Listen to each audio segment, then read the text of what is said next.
সাইয়েদনা আবু সাঈদ আল খুদরি রাদিয়াল্লাহু তাআলা বর্ণনা করেন, আমরা একবার মরুভূমিতে সফর করছিলাম। হঠাৎ দেখলাম মানুষের জটলা ডিঙ্গিয়ে ভেতরে যেয়ে দেখি এক লোক শুয়ে আছে, আর অন্য লোকেরা মন্ত্র পড়ে ফু দিচ্ছে। উল্টা পাল্টা মন্ত্র পড়ে ফু দেয় না, সুমন্তর সু কালী কুত্তার গু। আমরা ছোটবেলায় শুনতাম বাচ্চারা এরকম ছুমন্তর সু কালী কুত্তার।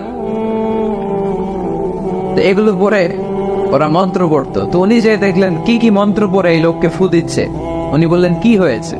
সবাই বললো আমাদের নেতা সাইয়্যিদুল হাইমানি গোত্র, এই গোত্রের নেতা সাপ কামড় দিয়েছে, বিষে এমন নীলাভ হয়েছে, দেখো মনে হয় মারা যাবে। কি করা যাবে? তোমরা কি কোনো রুকিয়া ঝাড়ফুঁক জানো? উনি বললেন জানি। তাহলে আসো একটু ঝাড়ফুঁক কর। উনি বললো শর্ত আছে, আমাদেরকে ছাগল দিতে হবে, এক পাল ছাগল। আরেক বর্ণনায় এসেছে 30টারও অধিক ছাগল। সবাই বললো আমাদের নেতা, এর যদি কিছু হয়ে যায় আমরা নেতৃত্ব শূন্য হয়ে যাব। ছাগল লাগুক আর উট লাগুক, তুমি আসো। বাড়ি বাড়ি যে ছাগল রেডি। সাইয়েদনা আবু সাঈদ আল খুদরি রাদিয়াল্লাহু তাআলা আনহু পড়তে আরম্ভ করলেন, আলহামদুলিল্লাহি রাব্বিল আলামিন আর-রাহমানির রাহিম মালিকি ইয়াউমিদ্দিন ইয়্যাকা না'বুদু ওয়া ইয়্যাকা নাস্তাঈন اهدنا الصراط المستقيم صراط الذين أنعمت عليهم غير المغضوب عليهم ولا الضالين। পড়েন আমি। উনি এটা পড়ে ফু দিলেন। ফু দিতে দেরি, মুহূর্তের মধ্যে সোয়া লোকটা বসে গিয়েছে। আবার ফু দিছে, এবার দাঁড়ায় গেছে। আরেকবার ফু দিছে, হাঁটতে শুরু করছে, একেবারে সুস্থ। সবাই তো আবার টাস্কি খেয়ে গেছে। আবু সাঈদ আল খুদরি রাদিয়াল্লাহু আনহু বলে, টাস্কি পরে খাও, আগে ছাগল দাও। কারণ ছাগল দেওয়ার কন্ডিশন ছিল না, ওরা ছাগল নিয়ে আসছে। সাইয়েদনা আবু সাঈদ আল খুদরি রাদিয়াল্লাহু তাআলা আনহু আনন্দে এবার ছাগল নিয়ে সাহাবাদেরকে নিয়ে রওনা। প্রতিমধ্যে লেগেছে প্রচন্ড ক্ষুধা। তখন তারা কয়েকটা ছাগল জবাই করে খেয়েছে। খাওয়ার পরে পেট যখন ঠান্ডা, তখন ব্রেইন সচল। উনি চিন্তা করতে আরম্ভ করলেন, হায় রে, কোরআন দিয়া ঝাড়ফুঁক করে যে ছাগল নিয়ে আসলাম, ওটা যে খাইলাম, এই ছাগল নেওয়া জায়েজ হয়েছে কিনা এই মাসালা তো নবীরে জিজ্ঞেস করি নাই। কিন্তু ছাগল তো অলরেডি পেটে যে আওয়াজ, কি করা? মদিনাতে যে জিজ্ঞেস করবো। মদিনায় যেই আল্লাহ রাসূল সাল্লাল্লাহু আলাইহি ওয়াসাল্লামের দরবারে যে জিজ্ঞেস করলেন, ইয়া রাসূলুল্লাহ, এমন এমন ঘটনা, ঝাড়ফুঁক করে আমরা ছাগল এনেছি, দেখি জায়েজ হয়েছে? আল্লাহ রাসূল সাল্লাল্লাহু আলাইহি ওয়াসাল্লাম বলে, জায়েজ হয়েছে মানে অবশ্যই জায়েজ হয়েছে। কোরআনের দাম বাড়ায় দিয়ে আসছো মিয়া। ছাগল কিছু থাকলে আমার ঘরে পাঠায়। সুবহানাল্লাহ পড়তে বলে না। ওয়ালাকাদ আতাইনাকা, বুখারীর হাদিস, ওয়ালাকাদ আতাইনাকা সাবআম মিনাল মাসানি ওয়াল কুরআনিল আযীম। নবী হে, নিত্য পাঠনীয় সপ্ত বাক্য দিয়েছি, যেই দোয়া পড়ে ফু দিতে দেরি অসুস্থ ব্যক্তি সুস্থ হতে দেরি হয়। এজন্য আল্লাহ ইরশাদ করেন, অনুনাজ্জিলু মিনাল কুরআনি মা হুয়া শিফাউন ওয়া রাহমাতুল লিল মুমিনিন ওয়া লা ইয়াজিদুয যালিমিনা ইল্লা খাসারা। এই কোরআনকে আমি শিফা হিসেবে নাযিল করলাম, এই কোরআনকে আমি রহমত হিসেবে নাযিল করলাম, এই কোরআনকে আমি তোমাদের জন্য হেদায়েত হিসেবে নাযিল করলাম। তোমাদের কোরআন রহমত এনে দিবে, বরকত এনে দিবে, শিফা এনে দিবে, কিন্তু জালেমদেরকে কিছু এনে দিবে না। ঠিক কিনা? ওয়ালা ইয়াজিদিল যালিমিনা ইল্লা খাসারা। জালিমদের অকল্যাণ করবে, জালিমদের কল্যাণ নাই এই কোরআনে। জালিম যদি হেদায়েতের নিয়তে কোরআন পড়ে তাহলে কল্যাণ পাবে, তা না হলে কল্যাণ পাবে না। তো এখন থেকে আমরা যদি অসুস্থ হয়ে যাই, যেই সূরাটা পড়ে আমরা ঝাড়ফুঁক করবো, সূরাটার নাম আরো জোরে বলেন, ফাতিহা। এই সূরাটা কোরআনের ধারাক্রম অনুসারে 1 নম্বর সূরা, নাম্বার 1। কয় নাম্বার? 1 নম্বর। এই সূরাটা মক্কাতুল মুকাররমায় নাযিল হয়েছে, তাই এটি মাক্কি সূরা। কি সূরা? মাক্কি সূরা। এই সূরার আয়াত সংখ্যা 7টি। কয়টি? এবার আমি প্রশ্ন করব, আপনারা উত্তর করবেন আওয়াজ করে। সূরার নাম, ক্রমিক নাম্বার, আয়াত সংখ্যা। সূরাটা মাদানী। কি সূরা? মনে থাকবে তো? আসলে প্রতিদিন এই সূরাটা পড়ি, এই সূরাটার তাৎপর্য কি, মর্মবাণী কি আমাদের জানার দরকার আছে না? কিন্তু আমরা অনেকেই জানি না। জানি আরব বিশ্বে দেখবেন ওনারা যখন তারাবির সালাত পড়ে আযাবের আয়াত আসলে কাঁদে। পাকুন দিয়ে আপনারা কাঁদেন? জান্নাতের আয়াত আসলে দরাজ গলায় তেলাওয়াত করে। আপনারা কি করেন? আমরা করি না। কারণ ওনারা কি পড়ছেন সেটা তাৎপর্য আর মর্মবাণী ওনারা অনুভব করছেন। গত বছর আমি হজে শাইখ আব্দুর রহমান সুদাইসির পেছনে নামাজ পড়লাম। উনি যখন সূরা কুরাইশ তেলাওয়াত করছেন, ফালিয়াবুদু রাব্ব হাযাল বাইত, এটা বলে তিনি কেঁদে দিলেন। কারণ উনি অর্থ বুঝতে পেরেছেন। আয়াতের অর্থ ফালিয়াবুদু রাব্ব হাযাল বাইত, এই কাবা ঘরের মালিক আল্লাহর ইবাদত করো, এই ঘরের রবের ইবাদত করো। আর ওই ঘরের সামনে দাঁড়িয়ে উনি ওই ঘরের সামনেই দাঁড়া আর পড়তেছে এই ঘরের রবের ইবাদত করো। এটা যখন অনুভব করলেন উনি আর নিজেকে ধরে রাখতে পারলেন, উনি কান্না জুড়ে দিলেন। উনার পেছনে আমরাও কাঁদতে লাগলাম। কারণ ইমাম যেদিকে মুসল্লিও সেদিকে, উনিও কাঁদে আমরাও কাঁদি, কারণ অর্থ বুঝতেছি তো। আবার জান্নাতের আয়াত আসলে এমন সুরের ঝংকার তুলে তিনি তেলাওয়াত করে, মনে হচ্ছে যেন এখনই উপর থেকে রহমত নাজিল হচ্ছে, ঠিক কিনা? আমরা যখন তারাবির সালাত পড়ি, আমাদের কখন যে আযাবের আয়াত গেল, কখন যে জান্নাত গেল, আর কোন দিক দিয়ে জাহান্নাম গেল, কোন দিক দিয়ে ইউসুফ নবীর কাহিনী গেল, কোন দিক দিয়ে আমার নবীর ঘটনা গেল, কিছু টের পাই। শুধু আমরাই টের পাই না এমনটা না, যিনি পড়াচ্ছে উনিও টের পায়, ঠিক কিনা? এজন্য আমাদের চোখ দিয়ে দাঁড় দাঁড় করে পানি নামে না, আমরা অশ্রুসিক্ত হই না। জান্নাতের আয়াত আসলে আমাদের মজা লাগে না, কোরআনটারে মজা লাগাইতে হবে, ঠিক কিনা? বুঝতে হবে মাতৃভাষায়। স্মার্টফোন ইউজ করেন কারা কারা দেখি? করে আল্লাহ, সবাই স্মার্ট তো দেখি, এত স্মার্ট মানুষ এখানে থাকে।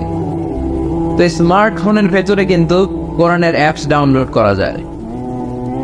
কোরআনের অ্যাপস ডাউনলোড করবেন, করে আপনি পড়বেন, যা বলার আল্লাহ সব বলে দিয়েছে, নতুন করে আর কিছু বলবে না।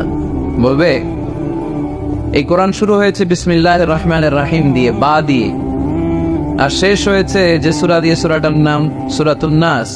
ওই সূরার শেষ আয়াতটি এরকম, মিনাল জিন্নাতি ওয়ান নাস, শেষের সিন। বা আর সিন মিলালে কি হয়? বাস। এবার বাসের সরে কিশোরগঞ্জ শহর যাবে, এই বাস কি ওই বাস না?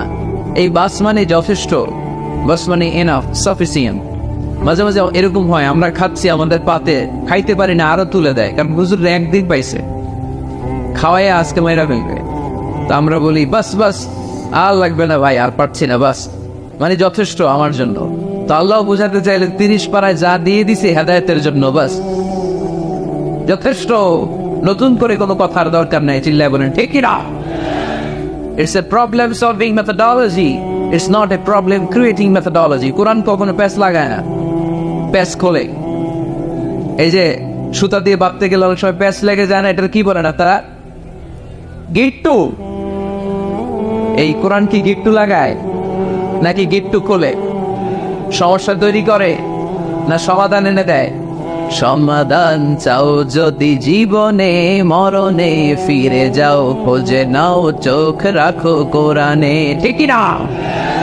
পড়েন সবাই, সমাধান চাও যদি জীবনে মরণে, ফিরে যাও খোঁজে নাও, চোখ রাখো কোরআনে। If you want the solution this dunya and akhirah, go back, have a look to the holy কোরআনে, তাই না? সমাধান যদি চাই চোখ রাখতে হবে কোথায়? নাকি এটিএন বাংলার পর্দায়? আসিতেছে আগামী শুক্রবার, ওই পর্দায়, রঙিন পর্দায়, রূপালী পর্দায়, যেই বইয়ের দিকে চোখ রাখতে হবে বইটার নাম কোরআন। কোরআন প্রিফেস অফ দ্য বুক, মানব সমস্যার সমাধান, সব কিছুর সমাধান এই সূরার ভেতরে দিয়ে দিয়েছে কে? এজন্য নতুন করে আল্লাহ কিছু বলবে না।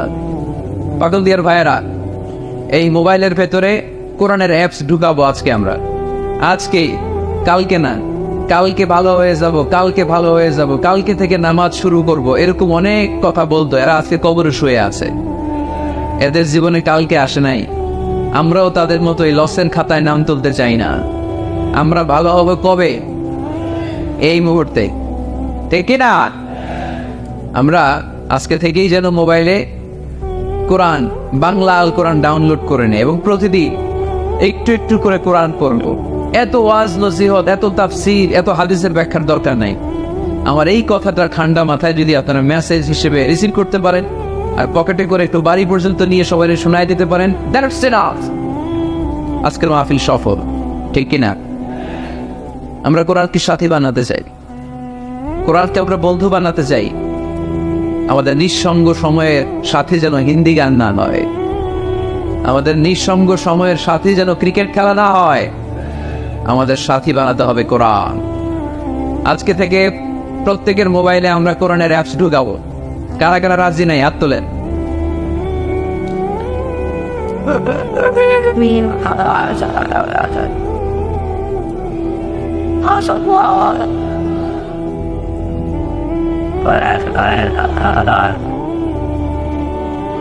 মাশাআল্লাহ, মাশাআল্লাহ, মাশাআল্লাহ। তাহলে মোবাইলের ভেতরে বসেন বসেন, পিছনে অনেক লোক হয়েছে, দেখার দরকার নেই। যে বলছি দেখার দরকার নেই, এখন তো দেখবেই, এখন দেখবেই। আল ইনসান ও হারিসুম মা মুনিআ, মানুষকে যেটা করতে নিষেধ করা হয় বেশি, মানুষ এটা করে বেশি। সব মানুষ ওয়াজ শুনতেছে, হঠাৎ উপস্থাপক বলে হুজুর আসতেছে, কেউ পিছনে তাকাবেন না, সবাই পিছনে। এতক্ষণ কিন্তু তাকাচ্ছিল না। তো এই জন্য মোবাইলে পাকন্দিয়ার যুবক ভাইয়েরা শুনতেছো তো, কষ্ট হচ্ছে। স্মার্টফোনে আমাদের কোরআন থাকবে, কি থাকবে? আর প্রতিদিন 1 আয়াত, 2 আয়াত, 3 আয়াত হোক, আমরা কোরআন পড়ব। আল্লাহ যদি আবার আমার হায়াতে বাঁচায় রাখে, আমি যদি আবার এই পাকন্দিয়ার মাঠে কোনোদিন আসি, আমি কিন্তু ফিডব্যাক নিব। ওই দিন জিজ্ঞেস করবো কাদের কাদের মোবাইলে কোরআন ঢুকছিল, কারা কারা কদ্দুর পড়ছেন। ওই দিন যেন হাত তুলে বলতে পারেন, হুজুর ওই দিনের মাহফিল শুনে আমি এতটাই পরিবর্তন হয়েছি, প্রতিদিন 2 আয়াত 3 আয়াত করে পড়তে পড়তে কোরআনের 15 পারা আমার শেষ। কেউ যেন বলতে পারেন 20 পারা আমার শেষ। কারো মুখে যেন আমি শুনতে পাই যে 30 পারা আমাদের শেষ। পারা যাবে?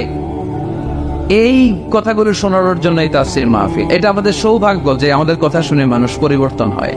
আমরা যখন এয়ারপোর্ট পাস করি, দেশের বাইরে যাই, লোকজন দৌড়ে এসে বলে হুজুর কোরআনের কথা শুনে পরিবর্তন হয়েছে। আমি আপনার কোরআন ক্লাসের ছাত্র। ওই দিন এয়ারপোর্টে পুরো ফ্যামিলি, বাবা মা ভাই বোন ছেলে পেলে এসে বলে আমাদের পুরো ফ্যামিলিটা আপনার তাফসীর ক্লাসের ছাত্রছাত্রী। আলহামদুলিল্লাহ ওয়া শুকরুলিল্লাহ, লা ফাখর, লা ফাখর, কোনো ফখর নাই এতে। শুকরিয়া একজনের, তিনি কে? তাহলে প্রতিদিন কোরআন পড়বেন তো? সূরাটার নাম সবাই বলেন আর জোরে। আয়াত সংখ্যা মাক্কি না মাদানী? প্রথম আয়াতে আল্লাহ বললেন আলহামদুলিল্লাহি, আলহামদুলিল্লাহি, সকল প্রশংসার মালিক কে? তিনি হচ্ছেন রব্বুল আলামিন। হামদুন মানে প্রশংসা, হামদুন মানে কি? আর আলহামদু মানে সব প্রশংসা, সকল প্রশংসা। প্রশংসা হয় সুন্দরের, প্রশংসা হয় আল্লাহর চেয়ে সুন্দর কেউ আছে? ইন্নাল্লাহ জামিল ইউহিব্বুল জামাল। আল্লাহ সুন্দর, সুন্দরকে পছন্দ করে কে? দুনিয়া সুন্দর, মানুষ সুন্দর, আসমান সুন্দর, জমিন সুন্দর, সুন্দরে সুন্দরে পাল্লা, জানি না কত সুন্দর তুমি আল্লাহ, জানি না কত সুন্দর তুমি আল্লাহ। সুবহানাল্লাহ পড়েন। আল্লাহরে এক নজর দেখার জন্য আমরা পাগল হয়ে যাব কিয়ামতের দিন। সব জান্নাতীরা বসবে, আল্লাহ বলবে এই জান্নাতীরা, কোরআনে যা যা কমিটমেন্ট আর প্রমিস দিছিলাম যে তোমাদেরকে দিব, সব পাইছো? সবাইকে পাইছো।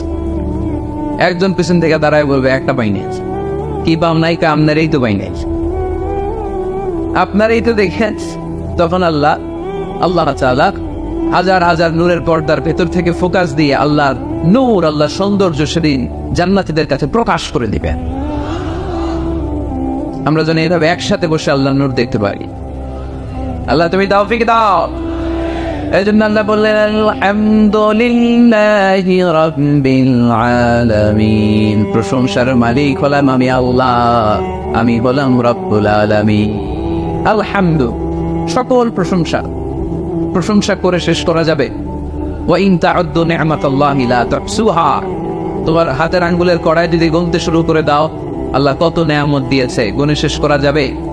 এই পৃথিবীর সব সাগরের পানি যদি কানি হয়, গাছের পাতা যদি খাতা হয়, সাগরের পানি নিয়ে গাছের পাতার মধ্যে আল্লাহর প্রশংসা সুবহানাল্লাহ আলহামদুলিল্লাহ লিখতে লিখতে আমাজন জঙ্গল, আফ্রিকার জঙ্গলের সব গাছের পাতা যদি শেষ করে দেই, সাগরের সব কালি যদি শেষ করে দেই, আল্লাহর প্রশংসা করা শেষ হবে? সাগরের জলকে কালি করে, গাছের পাতাকে খাতা করে, তোমার মহিমা লেখা শেষ হবে না, যদিও লিখি প্রভু জীবন ভরে। সাগরের জলকে কালি করে। আল্লাহু আকবার। দুনিয়াতে এসে মায়ের বুকের দুধ খেতে শুরু করলাম। দুধ খাইতে কি দাঁত লাগে? দাঁত লাগে না, দাঁত দেয়ও না। বয়স আমার বাড়তে শুরু করলো, সময়ের বিবর্তনে, কালের আবর্তনে আমার বয়স 2, 3, 4। এখন তার দুধ খেলে চলে না। এখন আমার মাছ খেতে হবে, গোশত চিবুতে হবে, আন্টি চুষতে হবে। দাঁতের দরকার আছে না নাই? যখন দাঁতের দরকার ঠিক তখনই দাঁত দিল কে? এই দাঁত সময় মতো পাওয়ার জন্য কারা কারা আপনারা অ্যাপ্লিকেশন করছিলেন? অনলাইন অ্যাপ্লিকেশন করছিলেন যে আল্লাহ বয়স যখন 2, 3 তখন কিন্তু গোশত চাওয়াবে কুরবানির সময়, আমার কিন্তু দাঁত লাগবে, আগে আগে সিরিয়াল দিয়ে রাখলাম, দাঁতটা কিন্তু সময় মতো দিবা। চেয়েছিলাম আমরা, যার যখন যেটা যতটুকু লাগে তাকে তখন সেটা ততটুকু চাওয়ার আগে যিনি দিয়ে দেয় তার নাম কে? আলহামদুলিল্লাহ রাব্বিল, তার নাম রব্বুল আলামিন। চিল্লায় বলতে হবে তার নাম। আরো জোরে কি নাম? কে গড়েছেন আকাশ মাটি অবাক প্রকৃতি, কে দিয়েছেন ঘুমন্ত রাত মিষ্টি প্রভাতী, কে গড়েছেন আকাশ মাটি অবাক প্রকৃতি, কে দিয়েছেন ঘুমন্ত রাত মিষ্টি প্রভাতী, বিশ্ব নিখিল কার ইশারার ক্ষমতার অধীন, বিশ্ব নিখিল কার ইশারার ক্ষমতার অধীন। পড়েন রব্বুল আলামিন, আমাদের রব্বুল আলামিন। পড়েন রব্বুল আলামিন, তিনি যে রব্বুল আলামিন। সুবহানাল্লাহ পড়েন, তিনি হচ্ছেন রব্বুল। এজন্য আল্লাহ বললেন আলহামদুলিল্লাহি রাব্বিল আলামিন। সকল প্রশংসার মালিক আমি এমন আল্লাহ, আমার নাম হলো রব্বুল আলামিন। সুবহানাল্লাহ পড়েন। আপনারা উঠতেছেন কেন? অনেকে উঠা বসা করতেছেন, অনেক কষ্ট হচ্ছে জানি, প্রচন্ড শীত। তাহলে দোয়া করে শেষ করে দেই না? ওরে আল্লাহ, কয় কি আসর পড়বেন না আপনারা? আসরের আজান কয়টায়? 45, আর 8 মিনিট বাকি। 1 মিনিটে কেউ উঠতে পারবে না, বসেন। 8 মিনিট পরে একসাথে বিদায় নিব ইনশাল্লাহ। পড়েন। আপনাদের গরম দুধ ঠান্ডা দূর করে একটু গরম করে দিচ্ছে আপনাদেরকে। পড়েন আওয়াজ করে, লিল্লাহি তাকবীর, লিল্লাহি তাকবীর, লিল্লাহি তাকবীর, আলহামদুলিল্লাহি রাব্বিল। সকল প্রশংসার মালিক কে? আর তিনি হলেন রাব্বিল আলাম, মানে একটা জগৎ, আলাম আলামিন মানে বহু জগৎ, মাল্টি ডাইমেনশনাল ইউনিভার্সের তিনি মালিক। সাগর জলের যে জগৎ, প্রাণী জগৎ, অদৃশ্য জগৎ, এই সবগুলো জগতের মালিক কে? এরপর আল্লাহ বললেন আমার পরিচয় এখানেই শেষ না, আমি আল্লাহ দয়ার সাগর, আমি আল্লাহ মায়ার সাগর। তিনি কতটা দয়ালু, কতটা মায়াবী পরিচয় দিয়ে বললেন আর রহমানির রহিম। পড়েন আর রহমানির রহিম, আমি দয়ার সাগর, মায়ার সাগর। সবচেয়ে বেশি দয়ালু কে? কার কাছে হাত পেতে দিলে কখনো খালি হাতে কেউ ফেরে না, কেউ ফিরে না খালি হাতে, আল্লাহরে তোর দরবারেতে। পড়েন কেউ ফিরে না আল্লাহরে তোর দরবারেতে। আল্লাহর চেয়ে দয়ালু কেউ আছে? আমার বাবা মা আমারে যত বেশি ভালোবাসে তার চেয়েও বেশি ভালোবাসে আমারে কে?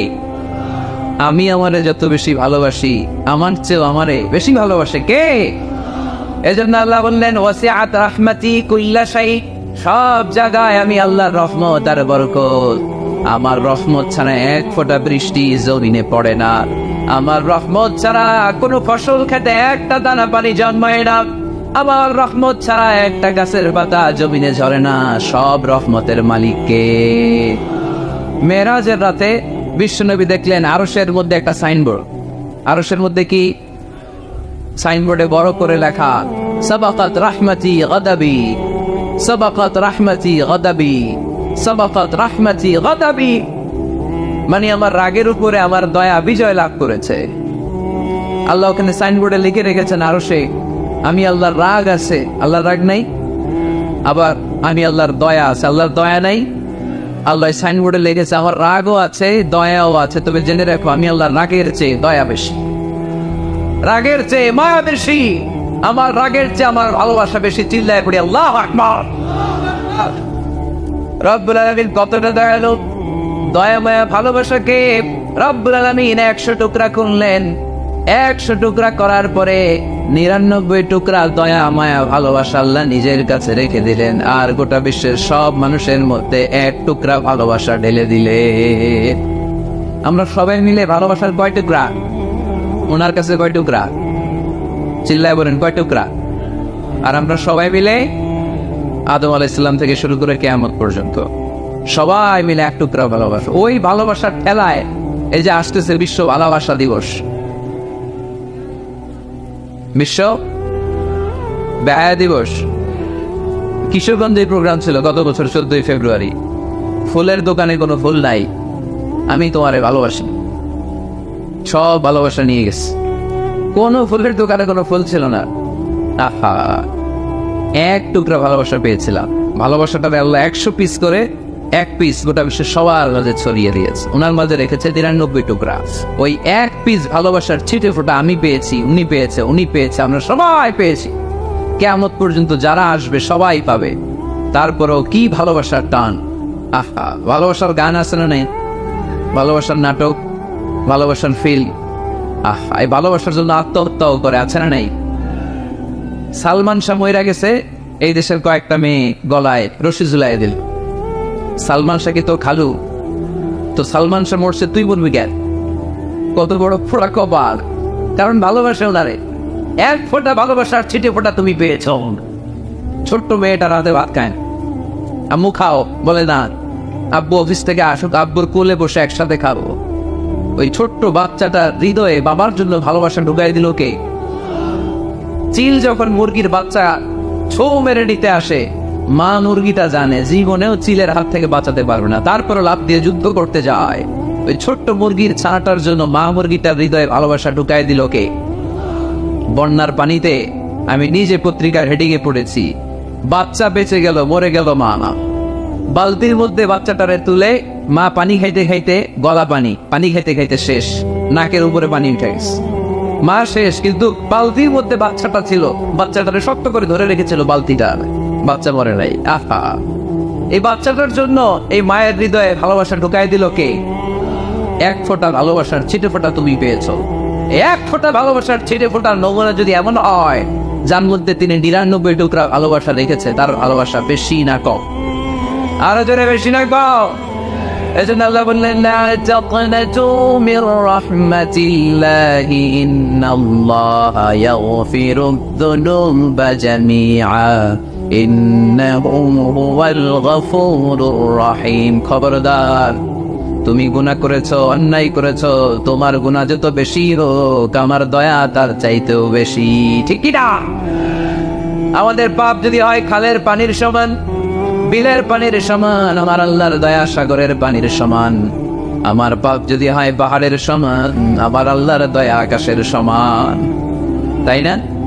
আমরা কি পাপ করছি? পাপ নাই কার কার? পাপ করেন নাই, অন্যায় করেন নাই, এরকম আল্লাহর ওলি পাকন দিয়ে কে কে আছে দেখি? আছে না পাপ?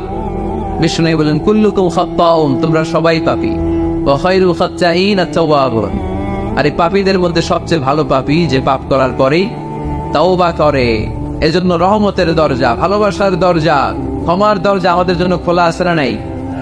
বনি ইসরাইলের এক আবেদ শত শত বছর আল্লাহর ইবাদত করেছে, তাহাজ্জুদ করেছে, কিয়ামতের দিন আল্লাহ ওই ইবাদতকারীকে বলবেন উদখুলিল জান্নাতা বিরাহমাতি, go to the paradise with my mercy. এই আল্লাহর ওলি, আমার দয়ায় আর ভালোবাসায় জান্নাতে ঢুকে যাও। সে বলবে আল্লাহ ইবাদত তো কম করে নেই, তাহাজ্জুদ তো কম করে নেই, তো তোমার দয়া আর ভালোবাসায় জান্নাতে যাওয়া লাগবে কেন? বলবি আমালি, আমি আমার আমল দিয়ে যেতে চাই। আল্লাহ বলবেন তাই, এত আমল করেছো তুমি, ঠিক আছে, আমার সাথে যেহেতু হিসাব করতে চাও চলো একটা হিসাব করি। তোমার সব আমল নামা এক পাল্লায় দাও, আর তোমাকে যে দুটি চোখ দিয়ে নাজ নেয়ামত দেখার সুযোগ করে দিয়েছি একটা চোখ আরেক পাল্লায় দাও, ওজন করো। ওজন করে দেখা যাবে মুহূর্তের মধ্যে চোখের পাল্লাটা ভারী হয়ে গেছে। আল্লাহ বলবে হিসাব করতে চাইছিল না, এই যে হিসাব। এবার হিসাব বলে তুই এখন জাহান্নামে যাবি। কই যাবি? কই যাবি? এবার আল্লাহর ওলিকে আল্লাহ মাফ চাই, দোয়াও চাই। আল্লাহ আমি জাহান্নামে যেতে পারবো না, আল্লাহ তুমি দয়া করে মায়া করে মাফ করে আমারে জান্নাত দিয়ে দাও। আল্লাহ বলবে এই তো এখন বুঝতে পারছো তুমি, আমার দয়া ছাড়া আমার ভালোবাসা ছাড়া কেউ কোনোদিন জান্নাতে ঢুকতে পারবে। তখন আল্লাহ বললেন উদখুলিল জান্নাতা বিরাহমাতি, go to the paradise with my mercy, আমার দয়া আমার ভালোবাসায় জান্নাতে ঢুকে যাও। এজন্য প্রিয় ভাইয়েরা, আমরা যেন কোনোদিন আমল নিয়ে বড়াই না করি। আমাদের এই ভাঙ্গাচুরা আমল মিজানের পাল্লায় উঠালে কোনো ওজন হবে? চিল্লায় বলেন হবে? আমরা কি আল্লাহর কাছে বিচার চাই না দয়া চাই? সেদিন যদি আল্লাহ বিচার করে আমাদের খবর আছে, মান নুকিশা উযযিবা। আল্লাহ যদি বিচার করে সে জাহান্নামী হবে, আর আল্লাহ যদি দয়া করে তারা জান্নাতি বানায় দিবে কে? রোজ হাসরে আল্লাহ আমার করোনা বিচার, আল্লাহ করোনা বিচার। পড়েন, রোজ হাসরে আল্লাহ আমার করোনা বিচার, আল্লাহ করোনা বিচার। বিচার চাই না তব দয়া চাহে, হে গুনাহগার, আল্লাহ করোনা বিচার। পড়ে না আমি আওয়াজ করে বলতে হবে, কিয়ামতের দিন আল্লাহর কাছে বিচার চাই না দয়া চাই? কারণ তিনি রহমান আর রাহিম, তিনি মালিক ইয়াউমিদ্দিন, বিচার দিবসের মালিক। ইয়্যাকা না'বুদু ওয়া ইয়্যাকা নাস্তাঈন, ইবাদত চলবে একজনের, চিল্লায় বলতে হবে তিনি কে? সেজদা দেব এক জায়গায়, মসজিদে না মাজারে? আরো জোরে, মসজিদে না মাজারে? ইহদিনাস সিরাতাল মুস্তাকিম, আল্লাহ সরল সঠিক পথ দেখাও। পড়ি আমিন। সিরাতাল্লাযীনা আন'আমতা আলাইহিম, আল্লাহ ওই পথ চাই যেই পথে তুমি নিয়ামত দিয়েছো। পড়ি আমিন। গায়রিল মাগদুবি আলাইহিম ওয়ালাদ-দাল্লিন, আল্লাহ ইহুদিদের পথও চাই না, নাসারাদের পথও চাই না। এই যে দোয়াটা করলাম, দোয়ার পরে কি আমিন বলা লাগে? আমিন বলা লাগে? আওয়াজ করে এই প্যান্ডেল কাঁপায় পড়তে হবে আমিন।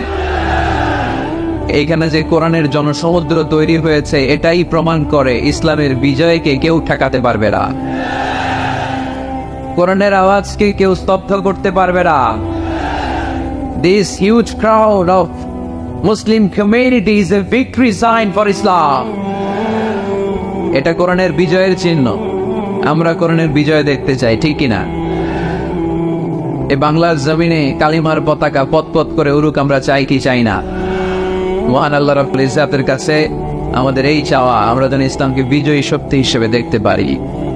আল্লাহ তুমি কবুল করো। বিশ্বনবী হচ্ছেন প্রমিসড মেসেঞ্জার, প্রতিশ্রুত নবী।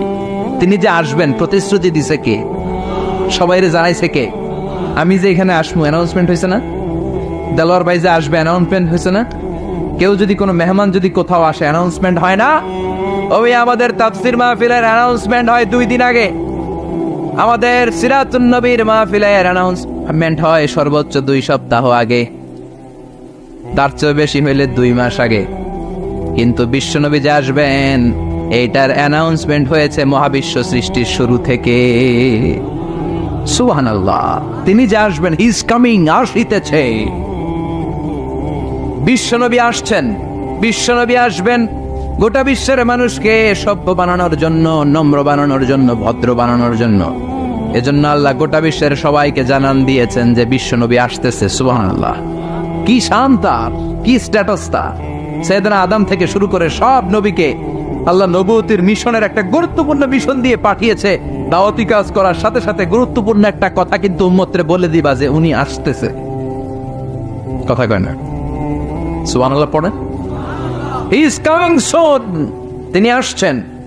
আদম আলাইহিস সালামকে আল্লাহ বানালেন 60 হাত লম্বা করে, বললেন আদম দুনিয়াতে যে তোমার ছেলে হবে জোড়ায় জোড়ায়, একই সাথে এক ছেলে এক মেয়ে, পরের বছর আবার এক ছেলে এক মেয়ে, এই ঘরের ছেলের সাথে পরের বারের মেয়ের বিয়ে, আবার ওই ঘরের মেয়ের সাথে আগের ঘরের ছেলের বিয়ে। কারণ আর দুনিয়াতে ছেলে মেয়ে আছে, বিয়ে দেওয়ার দরকার আছে না নাই? শুধু ওনার শরীয়তেই ভাই বোনদের বিয়ে জায়েজ ছিল। চিৎকার করে পড়েন সুবহানাল্লাহ।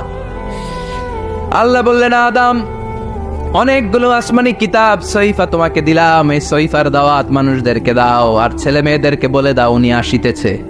কথা কর, ছেলে মেয়েদেরকে কি বলবা? উনি আসতেছেন। উনি কে? বিশ্বনবী। সুবহানাল্লাহ পড়েন।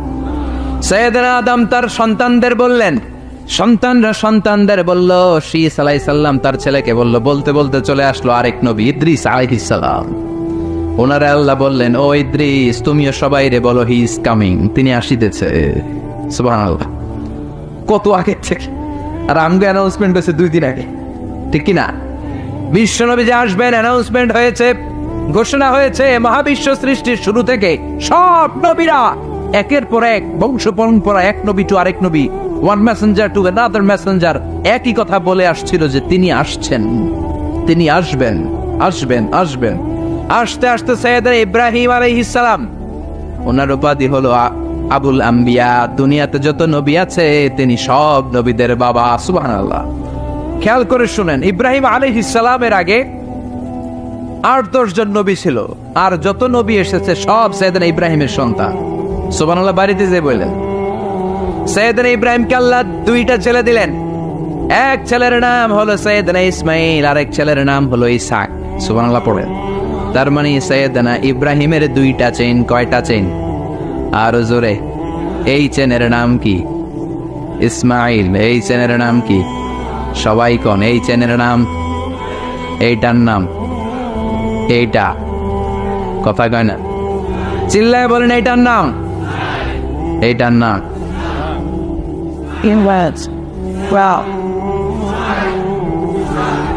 সুবহানাল্লাহ পড়। সাররা আর হাজরা, হাজরার গর্ভ থেকে এসেছে ইসমাইল, আর সাররার গর্ভ থেকে এসেছে ইসহাক। সাইয়েদনা ইসমাইল, সাইয়েদনা ইসহাক, এই 2 ছেলেকেও সাইয়েদনা ইব্রাহিম বললেন উনি আসিতেছে। উনি কে? মুহাম্মদ সাল্লাল্লাহু। এই 2 ছেলে সবাইরে বলে গেলেন আসবে, উনি আসবেন। কিন্তু দুঃখজনক হলেও সত্যি, সাইয়েদনা ইসমাইলের ঔরসে কোনো নবী আল্লাহ পাঠান নাই। সাইয়েদনা ইসমাইলের কোনো ছেলে নবী নাই, নবী নাই, নবী নাই, নবী ছাড়া এটা ইসমাইলের ঔরসে কোনো নবী নাই। সব নবী, এই যে লক্ষ লক্ষ নবীর কথা শুনি, সব ইসহাক আলাইহিস সালামের বংশধর। সুবহানাল্লাহ বলেন। আরো জোরে চিৎকার করে পড়েন সুবহানাল্লাহ। ইসহাক আলাইহিস সালামের ছেলের নাম ইয়াকুব, তার ছেলের নাম ইউসুফ। এভাবে আস্তে আস্তে শুআয়ব আলাইহিস সালাম, আস্তে আস্তে মুসা, দাউদ, সুলাইমান, ঈসা, সব নবীরা, পৃথিবীর সব নবীরা এসেছে কার চ্যানেল থেকে? ইসহাকের চ্যানেল থেকে। ইসমাইলের চ্যানেল থেকে আল্লাহ কোনো নবী পাঠায় নাই। তো এই চ্যানেলের নবীরা সবার কাছে বলতে শুরু করলেন আসিতেছে, উনি আসিতেছে, আসিতেছে, উনি আসবেন, আসবেন বলতে বলতে লক্ষ লক্ষ নবী এই দিকে আসছে। এই চ্যানেলে কোনো নবী নাই। এই জন্য বনি ইসরায়েলের লোকেরা, নবীরা সবাই ভেবেছে ওই যে যিনি আসিতেছেন উনি মনে হয় এই দিক দিয়ে আসবে, উনি মনে হয় এই চ্যানেল দিয়ে আসবে, কারণ এই চ্যানেলে কোনো নবী নাই। এই চ্যানেলের লোকেরা এদেরকে ডাকতো আটকুরা। নবী আসার দিক থেকে আটকুরা, কোনো নবী নাই। কথা কর। সাইয়েদনা ইসমাইলের বংশে বছরের পর বছর, 1000 বছর কোনো নবী নাই। সাইয়েদনা ইসহাকের বংশে খালি নবী, নবীর ঘরের নবী, নবীর পোলা নবী, নাতি নবী, পুতি নবী, সুতি নবী, জুতি নবী, দুতি নবী, সব নবী। সুবহানাল্লাহ পড়েন। খালি নবী, নবী, নবী, নবী। এরা বলতে শুরু করলো এই চ্যানেলে কোনো নবী নাই, সব নবী এই চ্যানেলে। তার মানে ওই যে উনি আসিতেছে আমাদের চ্যানেলে আসিতেছে। কোন সুবহানাল্লাহ। আল্লাহ কয় না, সব আমি এই চ্যানেলে দিয়েছি। ইসহাকের উত্তরাধিকারের মধ্য থেকে ঔরসে আমি লক্ষ লক্ষ নবী দিয়েছি, কিন্তু যিনি আসিতেছে এই দিক দিয়ে আসিতেছে না, এই দিকে আসিতেছে। সুবহানাল্লাহ। বাড়িতে গিয়া লক্ষ লক্ষ নবী আল্লাহ সাইয়েদনা ইসহাকের বংশে পাঠালেন, কিন্তু সর্বশেষ নবীকে আল্লাহ ইসমাইলের বংশে পাঠালেন। আল্লাহু আকবার। তো ওনারা অপেক্ষা করেছে 1000 বছর। সূর্যের আলো নাই, বিজয় নাই, সম্ভাবনার কোনো দিক নাই, কিন্তু মুমিন এই ধরনের পরিস্থিতিতে মোটেও বিচলিত হয় না, কারণ তারা ইসমাইলের বংশধর। চিৎকার করে বলো ঠিক কিনা? মুমিন আলোর জন্য অপেক্ষা করে, হাজার হাজার বছর আলো নাই, মেঘের পেছনে সূর্য ঢাকা পড়েছে, কিন্তু মুমিন ভয় পায় না। মুমিন ভালো করেই জানে রাত্রি যত গভীর হয় সুবহে সাদিকের সূর্যের উকি মারার সময় কাছে আসতে থাকে। প্রসব বেদনায় মা যত কাঁদে, গর্ভবতী মায়ের পেটের ব্যথা যখন বাড়তে থাকে, মা যখন চিৎকার করতে থাকে, আশেপাশের আত্মীয়রা সবাই হাসতে থাকে, কারণ নতুন বাচ্চা দুনিয়াতে আসতেছে। চিল্লা এখন ঠিক কিনা? এজন্য অত্যাচার, জেল, জরিমানা, খারাপ পরিস্থিতি মুমিনের সব সময় থাকে না। শেষ সময়ে বিজয়ের পতাকা মুমিনের হাতেই পতপত করে উড়ে। চিল্লায় বলেন ঠিক কিনা? ইসহাকের চ্যানেলে আসে নাই, এই যে আসিতেছে, he is coming coming coming, ইনি আসছেন, তিনি আসবেন। এই চ্যানেলে লক্ষ লক্ষ নবী এসেছে, কিন্তু বিশ্বনবী আসে নাই। বিশ্বনবীকে আল্লাহ তাআলা যেই চ্যানেলে আল্লাহ কোন নবী দেয় নাই, ওই চ্যানেলে পাঠিয়ে বিশ্বনবীকে বনি ইসরাইল বানান নাই, আল্লাহ তাআলা বিশ্বনবীকে বনি ইসমাইল বানিয়েছেন। পড়েন সুবহানাল্লাহ। বিশ্বনবী হলেন বনি ইসমাইল। ইহুদি, নাসারা, খ্রিস্টান যারা দুনিয়াতে আছে সব হলো বনি ইসরাইল। বিশ্বনবী হলেন সৈয়দনা ইসমাইলের বংশধর। এজন্য বিশ্বনবী হলেন প্রমিসড মেসেঞ্জার। এই যে এতক্ষণ ধরে বুঝালাম, এটা হচ্ছে প্রমিসড মেসেঞ্জার। তিনি হচ্ছেন প্রতিশ্রুত নবী। তিনি যে আসবেন, গোটা বিশ্বের সব নবীরা তার উম্মতের কাছে, অন্যান্য নবীদের কাছে একই কথা শুনিয়েছেন যে তিনি আসবেন। আসবেন, গোটা বিশ্ব ওনার জন্য অপেক্ষা করছিলেন। ওনার ঘোষণা, ওনার অ্যানাউন্সমেন্ট একদিন আগে, 2 দিন আগে, 1 সপ্তাহ, 2 সপ্তাহ, 1 মাস, 2 মাস আগে নয়, মহাবিশ্বের শুরু থেকে তিনি যে আসবেন তার ঘোষণা চলছিল। চিৎকার করে কোন সুবহানাল্লাহ। আমি আপনাদের খেদমতে সূরা আল হিজরের 87 নম্বর আয়াত তেলাওয়াত করেছি। এই আয়াতে আল্লাহ তাআলা ইরশাদ করছেন, ওয়ালাকাদ আতাইনাকা সাবআন মিনাল মাসানি ওয়াল কুরআনাল আযীম। নবী হে, আমি আপনাকে নিত্য পাঠনীয় সত্য বাক্য দান করেছি আর কোরআনে আযীম দান করেছি। পড়ি সুবহানাল্লাহ। সাবআন মিনাল মাসানি, নিত্য পাঠনীয় সত্য বাক্য, যেটা মানুষ বারবার পড়ে, এরকম 60টা বাক্য। এরকম একটা সূরা কোরআনে আছে, যে সূরা না পড়লে নামাজ হয় না। যে সূরাটা কোরআনের সবচাইতে দামি সূরা, ওই সূরাটার নাম কি? মুখস্থ আছে না সবার? আলহামদুলিল্লাহ পড়েন। এটা শুধু আমাদেরই না, অনেক হিন্দু ভাইদেরও মুখস্থ। গত পরশু চুয়াডাঙ্গায় আমার একটা প্রোগ্রাম ছিল, রাতে লক্ষ লক্ষ মানুষের সমাবেশ হয়েছে। রনি দাস নামে এক ছেলে কালিমা পড়ে মুসলমান হয়েছে, আলহামদুলিল্লাহ। তারপরের দিন একটা কনফারেন্স হলে চুয়াডাঙ্গার এসপি সাহেব সহ, মেয়র সাহেব সহ, চুয়াডাঙ্গার সাংবাদিক ফোরাম, ব্যবসায়িক ফোরাম থেকে শুরু করে, বিজনেস চেম্বার থেকে শুরু করে, চুয়াডাঙ্গা জেলার এলিট সোসাইটি যারা, তাদেরকে নিয়ে একটা কনফারেন্স হলে একটা সেমিনার হয়েছে। জি, শাহিদুজ্জামান টরিক ভাইয়ের নেতৃত্বে। তো সেখানে আমরা কথা বলছিলাম, ওখানেও ওই হিন্দু ছেলেটা উপস্থিত ছিল। তো আমি ওকে জিজ্ঞেস করলাম, তুমি কি সূরা ফাতিহা পারো? সে বলে আমিও পারি। সুবহানাল্লাহ পড়বেন না? কারণ এই সূরাটা এমন সূরা, এই সূরাটা যে আমরা কে কখন মুখস্থ করেছি, কবে, আমার বয়স তখন কত ছিল আমরা বলতে পারবো? মনের অজান্তে, শুনতে শুনতে, করতে করতে কখন যে মুখস্থ হয়ে গেছে আমরা নিজেরাও জানি না, কারণ এটা বারবার পড়া হয়। ওয়ালাকাদ আতাইনাকা সাবআন মিনাল মাসানি ওয়াল কুরআনাল আযীম। নবী হে, আমি আপনাকে নিত্য পাঠনীয় 7টি বাক্য দিয়েছি, আর দিয়েছি এই কোরআনে আযীম। সুবহানাল্লাহ। যারা ফরজ নামাজ আমরা পড়ি প্রতিদিন, কমসে কম 17 বার এই সূরাটা পড়তে হয়। কতবার? যারা সুন্নাহ সহ পড়ি, কমসে কম 40 বার এই সূরাটা পড়তে হয়।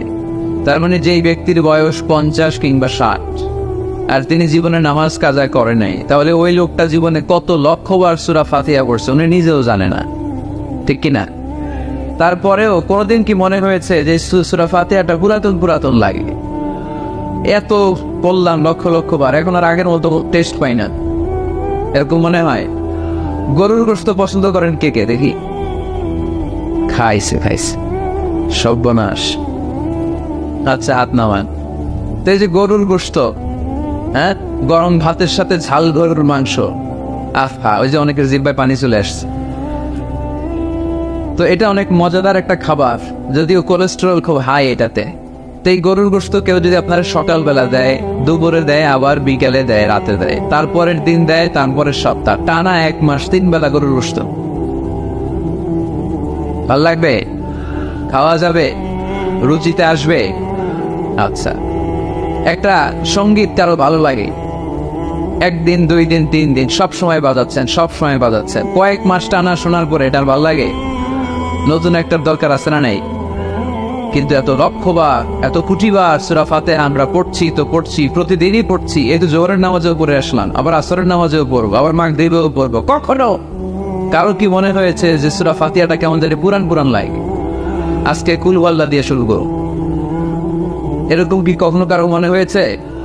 এর কারণ এটা সাবআ মিনাল মাসানি, নিত্য পাঠনীয় শব্দ বাক্য। এটা কোনোদিন পুরান হয় না, এটা এভারগ্রিন, চিরসবুজ আর চিরনতুন। আল্লাহু আকবার। এজন্য আল্লাহ বললেন, লাকাদ আতাইনাকা সাবআম মিনাল মাসানি ওয়াল কুরআনাল আযীম।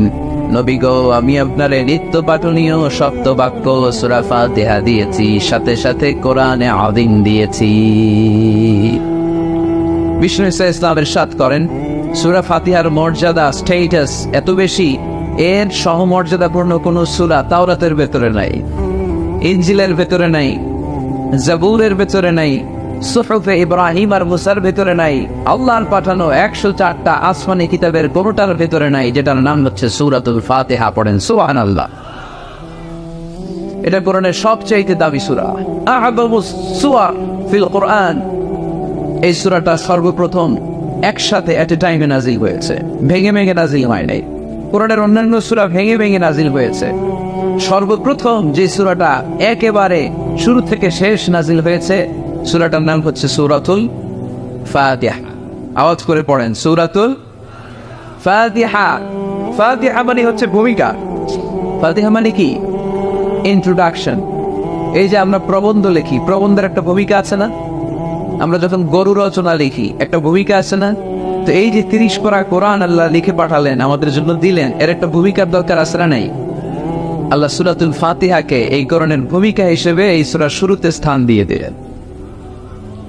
সুবহানাল্লাহ মাহফিলের পরে বললেও চলবে, সুবহানাল্লাহ বললে লাভ না লস। একবার সুবহানাল্লাহ বললে মাহফিল দিল যে কি বরকতে, হুজুরা একটু পর কয় পড়েন সুবহানাল্লাহ, আমরা উপরে সুবহানাল্লাহ। আর ওইদিকে যে আমল নামা কিভাবে উপরের দিকে উঠতেছে আমরা নিজেরাই টের পাই না। একবার সুবহানাল্লাহ পড়লে এই আকাশ আর জমিনের গ্যাপ আল্লাহ সওয়াব দিয়ে পূর্ণ করে আপনার আমল নামায় ঢুকায় দিবে। দেখেন কত সালাক, সওয়াবের কথা শুনছে এবং সুবহানাল্লাহ গলা ফাটায়া। সওয়াব আছে যেখানে আমরা আছি, এজন্য সুবহানাল্লাহ, আলহামদুলিল্লাহ, আল্লাহু আকবার, এই তাসবিহগুলো যেন আমরা বেশি বেশি পড়ি। তো আমরা যেই সূরাটা থেকে কথা শুনতেছি, সূরাটার নাম সূরা, সবাই বলেন কি নাম? সূরাতুল ফাতিহা। এটার আরেকটা নাম হচ্ছে উম্মুল কিতাব, মানে কিতাবের মা। উম্মুনের আরেকটা অর্থ হচ্ছে সেন্টার, কেন্দ্র। এটা কোরআনের কেন্দ্র। পুরো কোরআনে আল্লাহ বিস্তারিত যা বলেছে, সূরা ফাতিহায় আল্লাহ সংক্ষেপে সেটা তুলে ধরেছে। তার মানে পুরো কোরআনকে সংক্ষিপ্ত করলে ওটা সূরা ফাতিহা হয়ে যায়, ব্যাখ্যা করলে পুরো কোরআন হয়ে যায়। এই সূরার আরেকটা নাম হচ্ছে সূরাতুল ওয়াফিয়া, কি না? মানে অখণ্ড সূরা। কি সূরা? এই সূরাকে খণ্ড করে পড়া যায় না, পড়া যায়? অন্যান্য সূরাকে পড়া যায়। যেমন সূরা আর রহমানের অর্ধেক আমি 1 রাকাতে বললাম, দ্বিতীয় রাকাতে বাকি অর্ধেক আমি বললাম, কোনো সমস্যা আছে? অথবা সূরা নাবা